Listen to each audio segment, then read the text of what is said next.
പ്രിയപ്പെട്ട കൂട്ടുകാരെ, ബ്രിട്ടീഷുകാരുടെ ക്രൂരതകൾക്കും അനീതികൾക്കുമെതിരെ വിവിധ വിഭാഗം ജനങ്ങൾ ഇന്ത്യയിൽ നടത്തിയ ചെറുത്തുനിൽപ്പുകളും സമരങ്ങളും പരിചയപ്പെടുത്തുന്നതും നെയ്ത്തുകാർ, ഗോത്രവർഗക്കാർ, കർഷകർ എന്നീ വിഭാഗങ്ങൾ ബ്രിട്ടീഷുകാർക്കെതിരെ നടത്തിയ സമരങ്ങൾ, നാടുവാഴികളും നാട്ടുരാജാക്കന്മാരും നടത്തിയ ചെറുത്തുനിൽപ്പുകൾ, ഒന്നാം സ്വാതന്ത്ര്യ സമരം എന്നിവയുമായി ബന്ധപ്പെട്ട ആശയങ്ങൾ ഉൾക്കൊള്ളുന്നതുമായ 7ാം ക്ലാസ്സിലെ സാമൂഹ്യശാസ്ത്രം 3ാമത്തെ യൂണിറ്റായ resistance and the first war of independence, ചെറുത്തുനിൽപ്പുകളും ഒന്നാം സ്വാതന്ത്ര്യ സമരവും എന്ന യൂണിറ്റിന്റെ ഫസ്റ്റ് പാർട്ട് ക്ലാസ്സിലേക്ക് ഏവർക്കും സ്വാഗതം. ഈ ഒരു ചിത്രത്തോടു കൂടിയാണ് യൂണിറ്റ് ആരംഭിക്കുന്നത്. ചിത്രത്തിന് താഴെ ഒരു വിവരണവും നൽകിയിട്ടുണ്ട്. തംബ് ഓഫ് നഗോഡാസ്, നഗോഡകളുടെ പെരുവിരൽ എന്നാണ് ആ വിവരണത്തിന് നൽകിയിരിക്കുന്ന തലക്കെട്ട്. നഗോഡകളെക്കുറിച്ച് നിങ്ങൾ കേട്ടിട്ടുണ്ടോ? Who were Nagodas? ആരായിരുന്നു നഗോഡകൾ എന്നറിയാമോ? Nagodas were the sericulturist of Bengal. ആരെയാണ് സെറികൾച്ചറിസ്റ്റ് എന്ന് പറയുന്നത്? പട്ടുനൂൽ കർഷകരെയാണ് സെറികൾച്ചറിസ്റ്റ് എന്ന് പറയുന്നത്. ആരായിരുന്നു നഗോഡകൾ? ബംഗാളിലെ പട്ടുനൂൽ കൃഷിക്കാരായിരുന്നു നഗോഡകൾ. നഗോഡകൾ ആരാണെന്ന് മനസ്സിലായല്ലോ. അവർ അനുഭവിച്ച ബുദ്ധിമുട്ടുകളെ കുറിച്ചാണ് ഇനി പറയുന്നത്. അവ എന്തൊക്കെയാണ് എന്ന് നമുക്ക് നോക്കാം. Weavers from various countries came to buy the silk they produced. അവരുണ്ടാക്കുന്ന പട്ടുനൂൽ തേടി വിവിധ നാടുകളിൽ നിന്ന് നെയ്ത്തുകാരെത്തിയിരുന്നു. നഗോഡകൾ ഉണ്ടാക്കുന്ന പട്ടുനൂൽ അത്രമാത്രം പ്രശസ്തമായിരുന്നു. ആരാണ് ഇവരെ ചൂഷണം ചെയ്തത്? Who exploited the Nagodas? The British exploited the Nagodas. ബ്രിട്ടീഷുകാരാണ് നഗോഡകളെ ചൂഷണം ചെയ്തത്. എങ്ങനെയാണ് ബ്രിട്ടീഷുകാർ നഗോഡകളെ ചൂഷണം ചെയ്തത് എന്ന് നമുക്ക് നോക്കാം. When Bengal came under the rule of the English East India Company, the officials began to exploit the Nagodas. നമ്മൾ കഴിഞ്ഞ യൂണിറ്റിൽ വളരെ വിശദമായി പഠിച്ചതാണ് ബംഗാളിൽ ഇംഗ്ലീഷ് ഈസ്റ്റ് ഇന്ത്യ കമ്പനി അധികാരം സ്ഥാപിച്ചതൊക്കെ. ബംഗാളിൽ ഇംഗ്ലീഷ് ഈസ്റ്റ് ഇന്ത്യ കമ്പനിയുടെ ഭരണം സ്ഥാപിച്ചതോടെ കമ്പനി ഉദ്യോഗസ്ഥന്മാർ നഗോഡകളെ ചൂഷണം ചെയ്യാൻ തുടങ്ങി. They were compelled to do weaving for meager wages. English East India കമ്പനിയിലെ ഉദ്യോഗസ്ഥന്മാർ കുറഞ്ഞ വേതനത്തിന് അവരെ കൊണ്ട് നെയ്ത്തു ജോലി ചെയ്യിപ്പിച്ചു. They were made bonded laborers of the company, denying opportunity to seek any other means of livelihood. ഉപജീവനത്തിന് മറ്റു മാർഗങ്ങൾ തേടാൻ സാധിക്കാത്ത വിധത്തിൽ കമ്പനിയുടെ തൊഴിലാളികളാക്കി അവരെ മാറ്റി. നഗോഡകളെ കമ്പനിയുടെ തൊഴിലാളികളാക്കി മാറ്റി. എന്നാൽ വളരെ കുറഞ്ഞ വേതനം മാത്രമേ അവർക്ക് company നൽകിയിരുന്നുള്ളൂ. They were forced to live like slaves under the company. അവരുടെ ജീവിതം എങ്ങനെയായി മാറിയെന്നാണ് പറയുന്നത്? ലൈക്ക് സ്ലേവ്സ് എന്ന് പറഞ്ഞാൽ അടിമകൾ. കമ്പനിയുടെ കീഴിൽ അടിമകളെപ്പോലെ ജീവിക്കാൻ അവർ നിർബന്ധിതരായി. The workers who were not willing to obey were tortured. Company ഉദ്യോഗസ്ഥരുടെ തീരുമാനം അംഗീകരിക്കാത്തവരെ ക്രൂരമായി മർദ്ദിച്ചു. അതുമാത്രമല്ല, their properties were seized. അവരുടെ പ്രോപ്പർട്ടീസ്, വസ്തുവകകൾ പിടിച്ചെടുത്തു. സ്വന്തം നാട്ടിൽ മറ്റുള്ളവരുടെ അടിമകളായി അവരുടെ മർദ്ദനമേറ്റ് ജീവിക്കേണ്ട അവസ്ഥയായി നഗോഡകൾക്ക്. They collectively decided to give up their traditional occupation, for it did not help them earn a living. അങ്ങനെ വന്നപ്പോൾ നഗോഡകൾ എന്ത് തീരുമാനിച്ചു? ജീവിതം വഴിമുട്ടിയ നഗോഡകൾ കുലത്തൊഴിൽ ഉപേക്ഷിക്കാൻ തീരുമാനിച്ചു. എന്തായിരുന്നു അവരുടെ ട്രഡീഷണൽ ഒക്യുപ്പേഷൻ? അതായത് പരമ്പരാഗതമായ തൊഴിൽ പട്ടുനൂൽ കൃഷിയായിരുന്നു അവരുടെ കുലത്തൊഴിൽ. ആ കുലത്തൊഴിൽ ഉപേക്ഷിക്കാൻ നഗോഡകൾ തീരുമാനിച്ചു. അതിനവർ കണ്ടെത്തിയ മാർഗം വളരെ വേദനിപ്പിക്കുന്നതായിരുന്നു. Hence they decided to cut off their thumbs as a protest against the policies of the East India Company. English East India കമ്പനിയുടെ ഈ ക്രൂരമായ നയങ്ങൾക്കെതിരെ അവർ എങ്ങനെയാണ് പ്രതിഷേധിച്ചത്? കട്ട് ഓഫ് ദിയർ തംസ്, സ്വന്തം പെരുവിരൽ മുറിച്ചു മാറ്റാൻ തീരുമാനിച്ചു. നഗോഡകളുടെ പെരുവിരൽ എന്ന ഭാഗത്തു നിന്ന് ഇംഗ്ലീഷ് ഈസ്റ്റ് ഇന്ത്യ കമ്പനിയുടെ ഭരണത്തിന് കീഴിൽ നഗോഡകൾ എന്തുമാത്രം ദുരിതമനുഭവിച്ചിരുന്നു എന്ന് നമുക്ക് മനസ്സിലാക്കാൻ കഴിഞ്ഞു അല്ലേ? അങ്ങനെയാണെങ്കിൽ ഈ ഭാഗത്തു നിന്ന് ഒരു ചോദ്യവും അതിന്റെ ഉത്തരവും നമുക്ക് നോട്ട് ബുക്കിൽ കുറിക്കാം. Why did the Nagodas decide to cut off their thumbs? എന്തുകൊണ്ടാണ് നഗോഡകൾ അവരുടെ പെരുവിരൽ മുറിക്കാൻ തീരുമാനിച്ചത്? ഈ ചോദ്യത്തിന്റെ ഉത്തരം ഇപ്പോൾ നമ്മൾ വളരെ വിശദമായി പറഞ്ഞു കഴിഞ്ഞു. When Bengal came under the rule of the English East India company, the officials began to exploit the നഗോഡാസ്. They were compelled to do weaving for meager wages. They were made bonded laborers of the company and were forced to live like slaves under the company. The workers who were not willing to obey were tortured. Their properties were seized. They collectively decided to give up their traditional occupation. Hence, they decided to cut off their thumbs as a protest against the policies of the East India Company. എന്തുകൊണ്ടാണ് നഗോഡകൾ അവരുടെ പെരുവിരൽ മുറിക്കാൻ തീരുമാനിച്ചത്? ബംഗാളിൽ English East India കമ്പനിയുടെ ഭരണം സ്ഥാപിച്ചതോടെ company ഉദ്യോഗസ്ഥർ നഗോഡകളെ ചൂഷണം ചെയ്യാൻ തുടങ്ങി. കുറഞ്ഞ വേതനത്തിന് അവരെ കൊണ്ട് നെയ്ത്തുജോലി ചെയ്യിപ്പിച്ചു. അവരെ കമ്പനിയുടെ തൊഴിലാളികളാക്കി മാറ്റി. കമ്പനിയുടെ കീഴിൽ അടിമകൾക്ക് തുല്യമായ ജീവിതം അവർക്ക് നയിക്കേണ്ടി വന്നു. കമ്പനി ഉദ്യോഗസ്ഥരുടെ തീരുമാനം അംഗീകരിക്കാത്തവരെ ക്രൂരമായി മർദ്ദിച്ചു. വസ്തുവകകൾ പിടിച്ചെടുത്തു. ജീവിതം വഴിമുട്ടിയ നഗോഡകൾ കുലത്തൊഴിൽ ഉപേക്ഷിക്കാൻ തീരുമാനിച്ചു. അതിനവർ കണ്ടെത്തിയ മാർഗം സ്വന്തം പെരുവിരൽ മുറിച്ചുമാറ്റുക എന്നതായിരുന്നു. നഗോഡകൾ ഇംഗ്ലീഷ് ഈസ്റ്റ് ഇന്ത്യ കമ്പനിയുടെ ഭരണത്തിന് കീഴിൽ അനുഭവിച്ച ദുരിതവും അതിനെതിരെയുള്ള അവരുടെ പ്രതിഷേധവും നമ്മൾ മനസ്സിലാക്കി.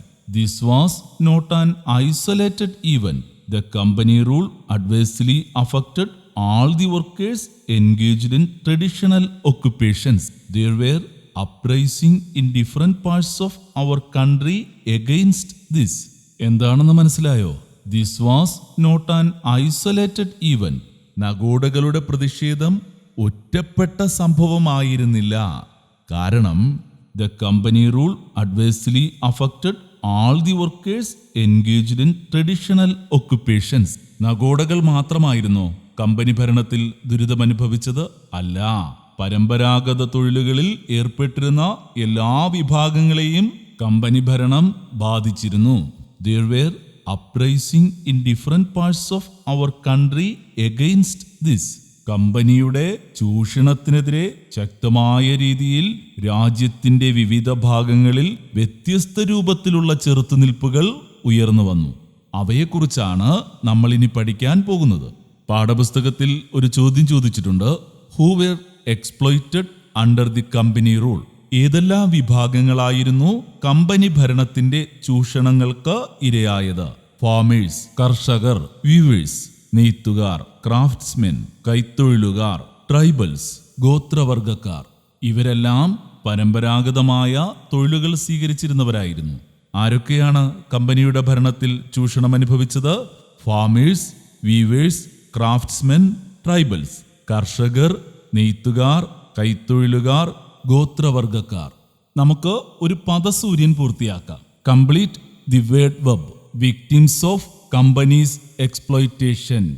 കമ്പനിയുടെ ചൂഷണത്തിന് വിധേയരായവർ ആരൊക്കെയാണ് എന്ന് നമ്മൾ വളരെ വിശദമായി പഠിച്ചു. ആരൊക്കെയാണ്? ഫാമേഴ്സ്, കർഷകർ, വീവേഴ്സ്, നെയ്ത്തുകാർ, ക്രാഫ്റ്റ്സ്മെൻ, കൈത്തൊഴിലുകാർ, ട്രൈബൽസ്, ഗോത്രവർഗക്കാർ. ഓരോ വിഭാഗങ്ങൾക്കെതിരെയും കമ്പനി നടത്തിയ ചൂഷണങ്ങളെക്കുറിച്ച് നമുക്കിനി പഠിക്കാം. ആദ്യം എഗെയിൻസ്റ്റ് ദി ഫാമേഴ്സ്. കർഷകർക്കെതിരെ ഇംഗ്ലീഷ് ഈസ്റ്റ് ഇന്ത്യ കമ്പനി നടത്തിയ ചൂഷണങ്ങൾ എന്തൊക്കെയാണ് എന്ന് നമുക്ക് നോക്കാം. With the subjugation of Bengal, the attention of the company shifted to the rich agricultural sector of the region. കഴിഞ്ഞ യൂണിറ്റിൽ English East India company Bengal കീഴടക്കിയതും അതിനുള്ള കാരണങ്ങളുമൊക്കെ നമ്മൾ വളരെ വിശദമായി പഠിച്ചതാണ്. ബംഗാൾ കീഴടക്കിയതോടെ കമ്പനിയുടെ ശ്രദ്ധ സമ്പന്നമായ ബംഗാളിലെ കാർഷിക മേഖലയിലേക്ക് തിരിഞ്ഞു.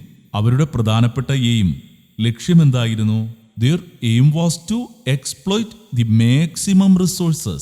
ഈ മേഖലയിൽ നിന്ന് പരമാവധി സമ്പത്ത് കൊള്ളയടിക്കുകയായിരുന്നു അവരുടെ ലക്ഷ്യം. What were the strategies adopted by the British to exploit the agricultural sector in India?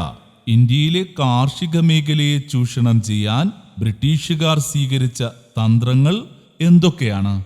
Levied heavy taxes on farmers. ഏതു വിധത്തിലും ബംഗാളിലെ കാർഷിക മേഖല കൈയടക്കാനായി കർഷകർക്കുമേൽ അമിതമായ നികുതി ഭാരം അടിച്ചേൽപ്പിച്ചു. അതുപോലെ തന്നെ no tax concessions were sanctioned even when drought and flood destroyed the agriculture. Drought എന്ന് പറഞ്ഞാൽ എന്താണ്? വരൾച്ച. ഫ്ലഡ് എന്ന് പറഞ്ഞാലോ വെള്ളപ്പൊക്കം. വരൾച്ചയോ വെള്ളപ്പൊക്കമോ മൂലം കൃഷി നശിച്ചാലും നികുതി ഇളവുകൾ നൽകിയിരുന്നില്ല. എത്രമാത്രം കർഷകരെ ദ്രോഹിക്കാമോ അത്രമാത്രം കർഷകരെ ദ്രോഹിക്കുന്ന നടപടിയാണ് ഈസ്റ്റ് ഇന്ത്യ കമ്പനി സ്വീകരിച്ചു പോന്നത്. നികുതി പിരിക്കാൻ പുതിയ ആൾക്കാരെ ചുമതലപ്പെടുത്തി. അവരാരാണ്? Middle man. Zamindars were assigned to duty of collecting tax. നികുതി പിരിച്ചെടുക്കാൻ ഇടനിലക്കാരെ, ജമീന്ദാർമാരെ ചുമതലപ്പെടുത്തി. Imposed the condition that the tax was to be paid in the form of cash. നികുതി പണമായി തന്നെ നൽകണമെന്നുള്ള വ്യവസ്ഥ കൊണ്ടുവന്നു. അതുവരെ അവർ ഉൽപ്പാദിപ്പിക്കുന്ന ഉൽപ്പന്നങ്ങൾ നികുതിയായി നൽകിയാൽ മതിയായിരുന്നു. ആ വ്യവസ്ഥ എടുത്തുമാറ്റി നികുതി പണമായി തന്നെ നൽകണമെന്നുള്ള വ്യവസ്ഥ കൊണ്ടുവന്നു. The farmers had to depend on sahus, the private money lenders, for loans at high rate of interest. പണത്തിനായി കർഷകർ പണം പലിശയ്ക്ക് കൊടുക്കുന്നവരെ ആശ്രയിക്കേണ്ടി വന്നു. സാഹുക്കാർ എന്നറിയപ്പെടുന്ന പണം പലിശയ്ക്ക് നൽകുന്നവരിൽ നിന്ന് അമിതമായ പലിശയ്ക്ക് പണം കടമെടുക്കേണ്ട അവസ്ഥയായി കർഷകർക്ക്. ഇവയാണ് കാർഷിക മേഖലയെ കൊള്ളയടിക്കാൻ ബ്രിട്ടീഷുകാർ സ്വീകരിച്ച നടപടികൾ. ഇനി പാഠപുസ്തകത്തിൽ പറയുന്നത് കർഷകർക്ക് കൃഷിയിടങ്ങൾ നഷ്ടപ്പെടുകയും അവർ തൊഴിലാളികളായി മാറുകയും ചെയ്ത സാഹചര്യത്തെക്കുറിച്ചാണ്. അതെന്താണ് എന്ന് നമുക്ക് നോക്കാം. The company identified that the fertile fields of Bengal were much favourable for growing the commercial crops like cotton, jute and indigo. Commercial crops എന്ന് പറഞ്ഞാൽ എന്താണ്? വാണിജ്യ വിളകൾ. അതായത് നമ്മുടെ ഭക്ഷണാവശ്യത്തിന് വേണ്ടി നാം കൃഷി ചെയ്യുന്നവയല്ല, മറിച്ച് വാണിജ്യാവശ്യത്തിന് വേണ്ടി കൃഷി ചെയ്യുന്ന വിളകളെയാണ് കൊമേഴ്ഷ്യൽ ക്രോപ്സ് എന്ന് പറയുന്നത്. ബംഗാളിലെ മണ്ണ് ഏതെല്ലാം കൊമേഴ്ഷ്യൽ ക്രോപ്സിന് അനുയോജ്യമാണെന്നാണ് കമ്പനി കണ്ടെത്തിയത്? കോട്ടൺ. കോട്ടൺ എന്ന് പറഞ്ഞാൽ പരുത്തി. ജൂട്ട് എന്ന് പറയുന്നത് ചണം. ഇൻഡിഗോ എന്ന് പറഞ്ഞാൽ നീലം. ബംഗാളിലെ മണ്ണ് പരുത്തി, ചണം, നീലം എന്നിവ കൃഷി ചെയ്യാൻ ഏറ്റവും അനുയോജ്യമാണെന്ന് കമ്പനി കണ്ടെത്തി. These were the major raw materials for the industries in England. പരുത്തിയും ചണവും നീലവും ഇംഗ്ലണ്ടിലെ വ്യവസായശാലകൾക്കാവശ്യമായ പ്രധാന അസംസ്കൃത വസ്തുക്കളായിരുന്നു. എന്താണ് റോ മെറ്റീരിയൽസ്? അസംസ്കൃത വസ്തുക്കൾ. ഒരു വ്യാവസായിക ഉൽപ്പന്നം ഉണ്ടാക്കാനായി ഉപയോഗിക്കുന്ന വസ്തുക്കളാണ് അസംസ്കൃത വസ്തുക്കൾ എന്ന് പറയുന്നത്. ഒരു ഉദാഹരണം പറഞ്ഞാൽ തുണി ഉണ്ടാക്കാനായി നമ്മൾ ഉപയോഗിക്കുന്ന വസ്തുക്കളിൽ ഒന്നാണ് പരുത്തി. അപ്പോൾ പരുത്തി തുണി വ്യവസായത്തിന്റെ ഒരു റോ മെറ്റീരിയലാണ്. Consequently, they decided to expand its cultivation and forced the farmers to do so. അതുകൊണ്ട് പരുത്തിയുടെയും ചണത്തിന്റെയും കൃഷി വ്യാപിപ്പിക്കാൻ അവർ തീരുമാനിച്ചു. ഇതിനായി കർഷകരെ നിർബന്ധിച്ചു. The fields that were used only for the cultivation of food crops changed into the plantation of cotton, jute and indigo. പരമ്പരാഗതമായി ഭക്ഷ്യവിളകൾ മാത്രം ഉൽപ്പാദിപ്പിച്ചിരുന്ന കൃഷിയിടങ്ങൾ പരുത്തിയുടെയും ചണത്തിന്റെയും നീലത്തിന്റെയും തോട്ടങ്ങളായി മാറി. ഇതിന്റെ ഫലം എന്തായിരുന്നു? As a result, farmers became landless and were forced to become laborers. കർഷകർക്ക് കൃഷിയിടങ്ങൾ നഷ്ടപ്പെടുകയും അവർ തൊഴിലാളികളായി മാറുകയും ചെയ്തു. ഈ ഭാഗത്തു നിന്ന് എന്തൊക്കെ കാര്യങ്ങളാണ് നമുക്ക് മനസ്സിലാക്കാൻ കഴിഞ്ഞത്? ബംഗാളിലെ മണ്ണ് പരുത്തി, ചണം, നീലം എന്നിവ കൃഷി ചെയ്യാൻ ഏറ്റവും അനുയോജ്യമാണെന്ന് കമ്പനി കണ്ടെത്തി. പരുത്തിയും ചണവും നീലവും ഇംഗ്ലണ്ടിലെ വ്യവസായശാലകൾക്കാവശ്യമായ പ്രധാന അസംസ്കൃത വസ്തുക്കളായിരുന്നു. അതുകൊണ്ട് പരുത്തിയുടെയും ചണത്തിന്റെയും കൃഷി വ്യാപിപ്പിക്കാൻ അവർ തീരുമാനിച്ചു. ഇതിനായി കർഷകരെ നിർബന്ധിച്ചു. പരമ്പരാഗതമായി ഭക്ഷ്യവിളകൾ മാത്രം ഉൽപ്പാദിപ്പിച്ചിരുന്ന കൃഷിയിടങ്ങൾ പരുത്തിയുടെയും ചണത്തിൻ്റെയും നീലത്തിൻ്റെയും തോട്ടങ്ങളായി മാറി. ഇതിന്റെ ഫലമായി കർഷകർക്ക് കൃഷിയിടങ്ങൾ നഷ്ടപ്പെടുകയും അവർ തൊഴിലാളികളായി മാറുകയും ചെയ്തു.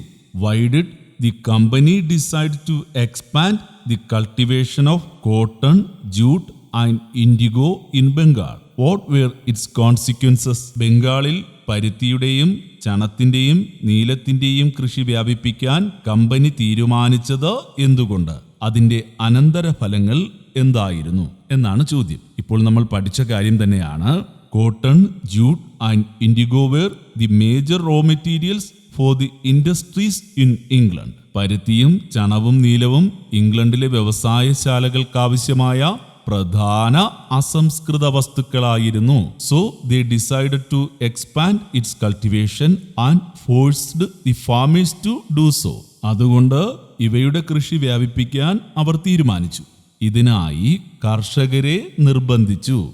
ഇതിന്റെ റിസൾട്ട് എന്തായിരുന്നു? The fields that were used only for the cultivation of food crops changed into the plantation of cotton, jute and IndiGo. പരമ്പരാഗതമായി ഭക്ഷ്യവിളകൾ മാത്രം ഉൽപ്പാദിപ്പിച്ചിരുന്ന കൃഷിയിടങ്ങൾ പരുത്തിയുടെയും ചണത്തിന്റെയും നീലത്തിന്റെയും തോട്ടങ്ങളായി മാറി. As A result farmers became landless and were forced to become laborers. ഇതിന്റെ ഫലമായി കർഷകർക്ക് കൃഷിയിടങ്ങൾ നഷ്ടപ്പെടുകയും അവർ തൊഴിലാളികളായി മാറുകയും ചെയ്തു. ഈ യൂണിറ്റിന്റെ ഫസ്റ്റ് പാർട്ട് ക്ലാസ് ഇവിടെ അവസാനിക്കുകയാണ്. ഈ യൂണിറ്റിന്റെ തുടർന്നുള്ള ഭാഗങ്ങളും തുടർ പ്രവർത്തനങ്ങളുമായി നമുക്ക് അടുത്ത ക്ലാസ്സിൽ കാണാം. ഈ ക്ലാസ് നിങ്ങൾക്ക് ഇഷ്ടപ്പെട്ടു എങ്കിൽ തീർച്ചയായും ലൈക്ക് ചെയ്യുക, ഷെയർ ചെയ്യുക, നിങ്ങളുടെ വിലയേറിയ അഭിപ്രായങ്ങൾ രേഖപ്പെടുത്തുക. ഈ ചാനൽ ആദ്യമായി കാണുന്നവരാണ് എങ്കിൽ ചാനൽ സബ്സ്ക്രൈബ് ചെയ്ത് ബെല്ലൈക്കൺ എനേബിൾ ചെയ്ത് വയ്ക്കുക. അടുത്ത ക്ലാസ്സിൽ നമുക്ക് കാണാം.